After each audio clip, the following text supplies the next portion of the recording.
तो जर्नी कोई ऐसा नहीं है, जैसे कि आपने क्वेश्चन पूछा, कुछ भी प्लान नहीं होता है, बट जो भी अपॉर्चुनिटी आपको मिलती है उनको ग्रैब करना है, ये आना चाहिए। Because in middle class family we know that we all are not that much capable in as financial, ठीक है।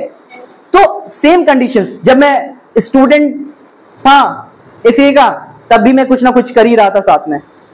और एक जो काम था, मैं पढ़ाई के साथ साथ, कंपटीशन एग्जाम के साथ साथ मैं ट्यूशन पढ़ाता था। और you know this small journey is also very amazing.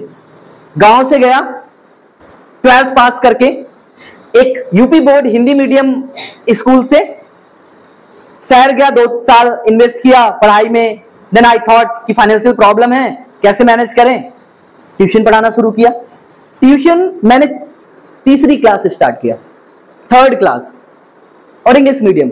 जितनी देर उसको पढ़ाने जाता था उससे ज्यादा घर पे पढ़ता था, because all the curriculum like all the books were in English, curriculum was English, and आप हिंदी मीडियम से और कोई गाइडेंस, आपको कभी ऐसा कोई इन्वायरमेंट नहीं मिला है। तो कम पैसे में, जो नॉर्मल फीस थी वहां की, उससे आधे पैसे में पढ़ाता था, 10 मिनट ज्यादा देता था, और उतना ही टाइम घर पे प्रिपरेशन के लिए देता था। लेकिन ये जर्नी 1 साल की थी।